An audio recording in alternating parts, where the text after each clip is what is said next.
a stick of butter? That would be just gross. Welcome to WatchMojo, and today we're counting down our picks for the top 10 grossest food trends. It almost tastes like medicine to me a little bit. Yeah, it's CSIRO researchers say the aim of the broccoli powder is to increase farm yields while simultaneously helping Aussies get more veggies in their diet. Just like It pairs water well with like a little bit of a green It pairs well with what? Vodka? Gin. Does it? For this list, we'll be looking at various food trends from recent years that are borderline disgusting. What is the nastiest thing you've ever eaten? Let us know in the comments below. Now put on your bibs and let the gross begin. Number 10, freak shakes. Milkshakes make for a yummy little treat. Yummy. You think I can have a sip of that? They are a cornerstone of any local diner, and humanity has been enjoying them for a century.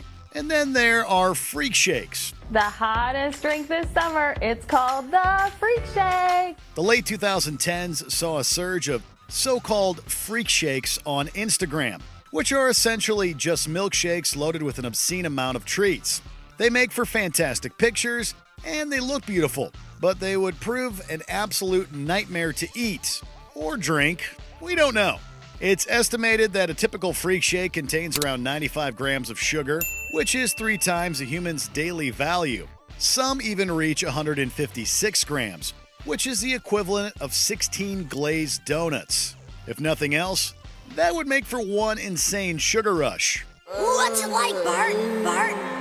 Give me that! Number 9, novelty sodas.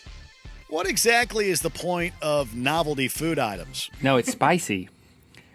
It's spicy, dude. They're often more expensive than the widely beloved versions, and they never really taste good to boot. This is especially egregious with sodas because, honestly, who wants to drink a soda that tastes like ranch dressing? If it's supposed to be ranch, It's supposed to be ranch. they failed. It's not good. There are dozens upon dozens of unique novelty flavors out there, like grass, teriyaki beef jerky, lavender, ketchup, and even turkey and gravy. Some of these may taste good, provided the engineer is a soda wizard. Otherwise, these seem more like conversation pieces than genuine drinks. This one tastes like barf, okay? It's also going to taste like barf when it comes right back out. It says great chunky flavor. Number 8, unorthodox chip flavors. It's not just soda companies that love to pump out novelty items. Potato chip manufacturers are suckers for a good eye popper, resulting in flavors like cappuccino and mango salsa. Those were engineered by Lay's, one of the biggest chip companies in the world. And if the Today staff can be trusted, they leave an unpleasant, lingering aftertaste and taste like a chemical attack on your mouth. That's just touching the surface of the novelty chip business, which also includes the likes of crab, prawn cocktail, seaweed and cinnamon, and sugar chips. And to think Lay's ketchup flavor is considered weird. Number 7, dessert hummus. Hummus is a Middle Eastern food staple enjoyed around the world, consisting of mashed chickpeas, tahini, garlic, and lemon juice. In comes dessert hummus, a highly suspect concoction that turns a healthy spread into a sweet-tasting treat. It's just. This concept really took off after Delighted By and its founder, Mackenzie Marsloff, appeared on Shark Tank. Cinnamon and vanilla beans are used in place of lemon and garlic. It went over well with the sharks, and various flavors of dessert hummus can be found in Whole Foods and Walmart with flavors like vanilla bean, brownie batter, and snickerdoodle. A savory food as sweet? There's just something really unappealing about that, no matter how good the hummus itself may taste. It looks like some fudge, I would say. Maybe some icing. Tastes like a dessert. Maybe a pudding? Number 6, rainbow/unicorn foods.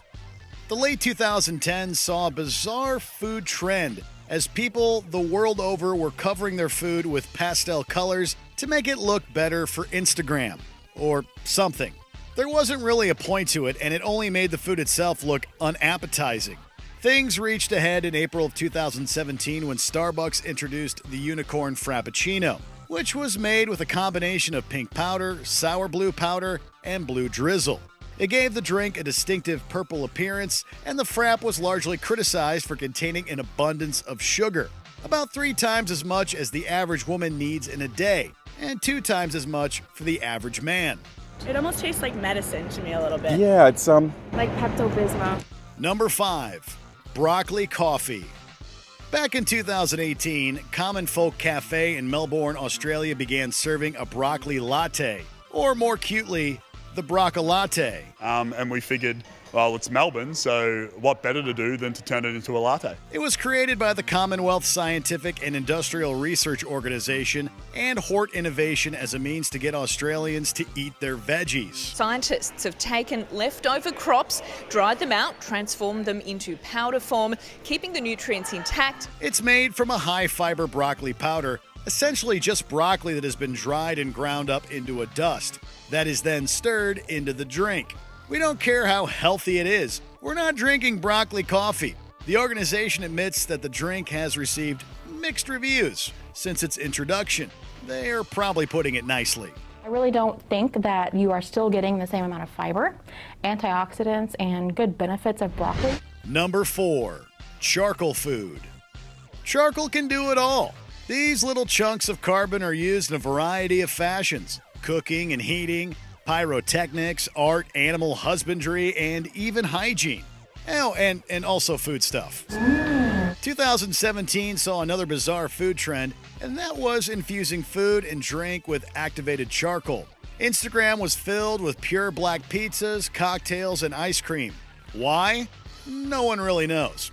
But we do know it's not very good for you, with doctors claiming that charcoal will cause constipation, absorb helpful nutrients from other sources of food, and even interfere with medications. If you're repeatedly doing this, it could build up, and it can also interact with medications you're taking. So if you're taking it around the same time that you take a prescription medicine, that medicine may not be absorbed by your body, so it may not be as effective. It also went against health guidelines in New York, where the FDA banned it as a food additive. Number 3. Drinking butter. The mid-2010s saw a food craze that seems more dangerous than disgusting: drinking butter. Dave Asprey gave rise to the concept of bulletproof coffee, that being coffee with a tablespoon of butter. And Kourtney Kardashian revealed in a blog post that she drank clarified butter every morning. In came the butter teas and coffees, which was said to supercharge your brain and give you tons of energy. However, it's also packed with calories, saturated fat, and cholesterol, and there's no evidence to suggest that it boosts energy or mental clarity. When you add things like butter and coconut oil to your coffee, you're adding a significant amount of saturated fat and a significant amount of calories. In fact, it's suggested that the energy boost that drinkers experience is nothing but a regular caffeine buzz from the coffee itself. Number 2. Deep fried butter. This is exactly what it sounds like: slabs of butter coated in a batter and deep fried. This was reportedly invented in 2009 by a man suitably known as Fried Jesus for the State Fair of Texas. We got several different toppings. New topping off menu today is cinnamon, sugar, and honey. Okay. We also have cherry, grape, garlic. Like most fair foods, it's nothing but a novelty and should most definitely not be made part of a regular diet. It's 100%, clarified whipped butter, so it's not, doesn't have any of the artificial stuff in it. A few different iterations followed, including fried butter on a stick and a coronary combo that consisted of deep fried butter and chocolate-covered bacon. Uh-oh! My heart just stopped! Ah, there it goes. Even Paula Deen got in on the action and published her own recipe for deep fried butter balls. It apparently tastes like French toast. We don't want to find out. We suggest you don't either. The butter kind of leaks all over me, and that breakfasty batter. It tastes like a cinnamon roll kind of. Number 1.